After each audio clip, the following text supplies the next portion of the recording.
Minha querida irmã, seja muito bem-vinda a mais um vídeo aqui do canal. Tudo bem com você?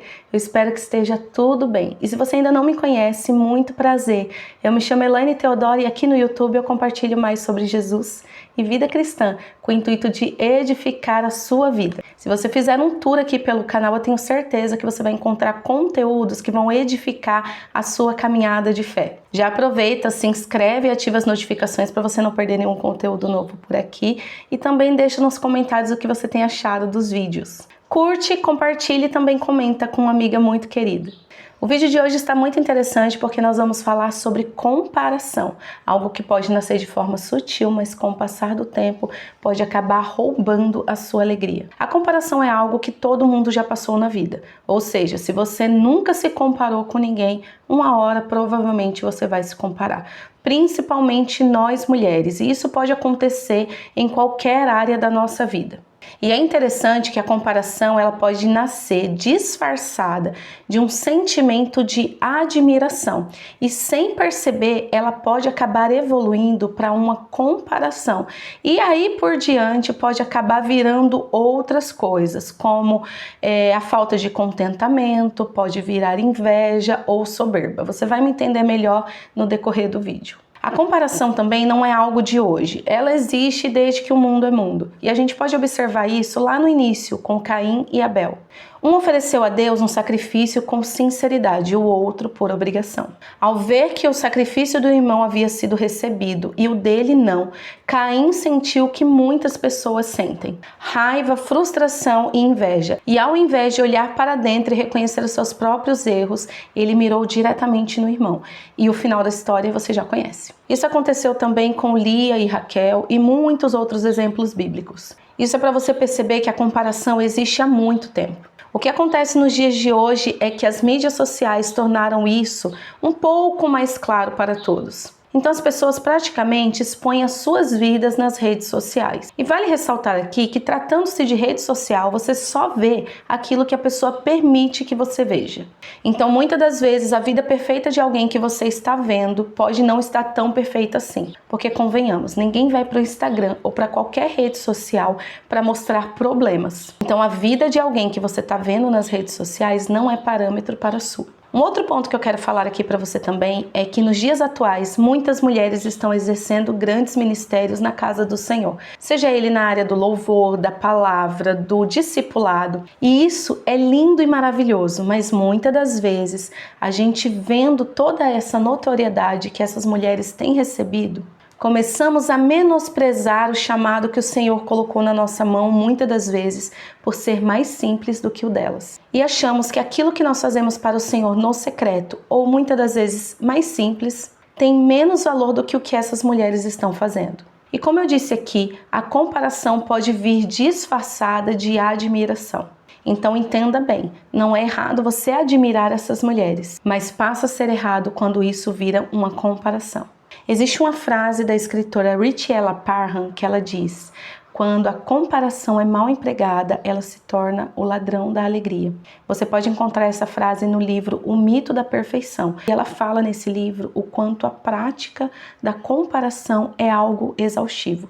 Porque se a gente parar para analisar, a comparação é algo que se torna injusto conosco mesmo, porque a gente sempre vai se ver em desvantagem diante de alguém. E ela diz essa frase porque quando a gente usa o outro como nosso ponto de referência em qualquer área da nossa vida que for, a gente permite que a nossa alegria seja roubada. Ou seja, quando a gente permite que outra pessoa seja o parâmetro de onde nós vamos chegar. O outro tem uma realidade diferente, um temperamento diferente, uma história diferente da nossa, uma forma diferente de lidar com as emoções, de sentir também as emoções. Porque só nós somos do jeito que nós somos e só a outra pessoa é do jeito que ela é. Então só a outra pessoa pode ter a vida que ela tem e só eu posso ter a vida que eu tenho. Ou seja, eu sou eu e o outro é o outro. Por isso que quando eu me coloco nessa posição de comparação, isso é tão injusto comigo mesma. Você precisa ter muito cuidado se essa admiração, pouco a pouco, não está se tornando uma comparação, uma rivalidade. Quando nós nos comparamos com o outro, a gente tem a tendência de focar em todos os pontos positivos dessa pessoa e automaticamente a gente vai focar nos nossos pontos negativos. Entende por que eu falei que isso é tão injusto? E detalhe, isso não é injusto apenas conosco, é injusto com o outro também. Então, sem perceber, você coloca a vida de outra pessoa como parâmetro para a sua vida. Ou seja, isso acaba gerando em nós um sentimento de inferioridade.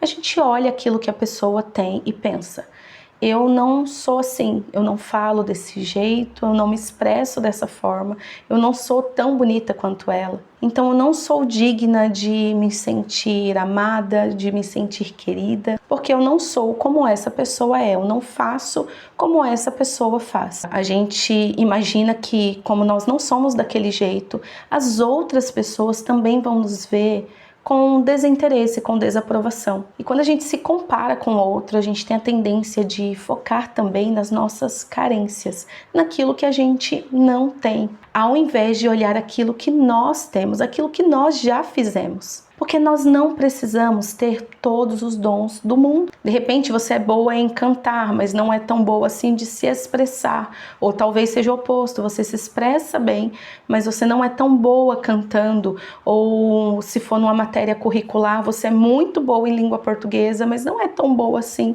em matemática. Mas independente disso, você não precisa ser excelente em tudo que você faz. Você não precisa ser excelente, seja em português, matemática, história, cantando, pregando, porque com toda certeza existe alguma coisa que você faz muito bem. Então tenha um olhar para o que você faz muito bem. Claro, se você tem um desejo de fazer uma outra coisa, que você se inspire em outras pessoas, mas não se compare com elas. Todo mundo teve um começo. Então pessoas que estão exercendo, muitas das vezes com perfeição, algo hoje, um dia sentou para aprender com alguém, ou um dia cometeu muitos erros para que hoje estivessem fazendo da forma que estão fazendo. Então eu acredito que nós temos muitas das vezes uma falsa ilusão de achar que quem faz algo tão bem hoje nunca cometeu erro algum. Então, se for necessário, se inspire em alguém. Não imite essa pessoa, você é única. Deus não te chamou para ser uma cópia de ninguém. E nós cristãos fomos chamados para viver em comunidade justamente por isso. Muitas das vezes fomos chamados para ser uma mão. Então, enquanto mão, nós não precisamos nos preocupar em saber andar, porque nós não vamos precisar andar com a mão.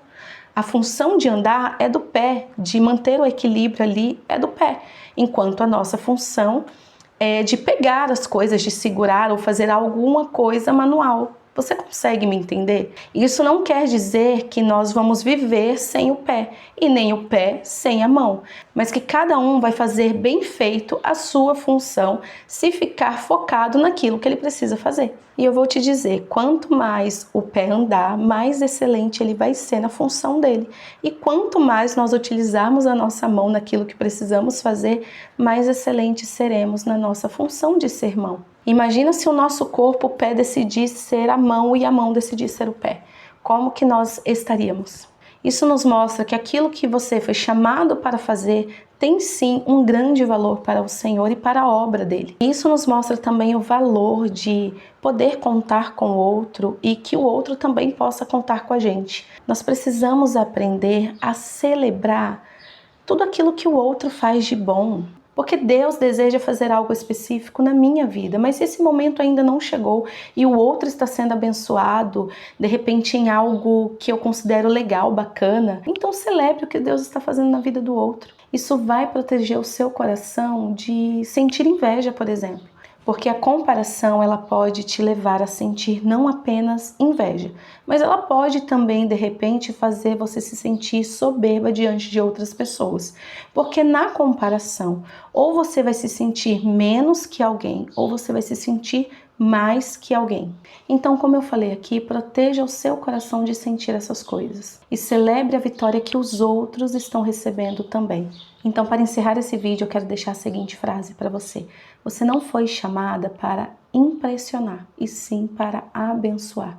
Você não precisa ser 100% perfeita em tudo que você faz. Você só precisa deixar que Deus flua através da sua vida, da maneira que você é, com a porção de graça que Ele derramou hoje sobre a sua vida, sobre a minha vida. que é diferente da vida das outras pessoas, mas que Ele vai usar conforme a sua graça. E não se distraia com comparações, porque enquanto você fica se comparando com o outro, você deixa de perceber sinais e direções que o Senhor está te dando. Se você tem alguma coisa interessante sobre este assunto de comparação que você aprendeu ao longo da sua vida, deixa aqui nos comentários que eu vou adorar saber. Ou se você conhece alguém que está passando por uma situação assim e precisa ver esse vídeo, envia para essa pessoa também. E claro, chegou até esse momento e ainda não é inscrita, já se inscreve, ativa as notificações e deixa seu like também. Que Deus abençoe grandiosamente a sua vida. Fica com Deus e até o próximo vídeo. Tchau, tchau.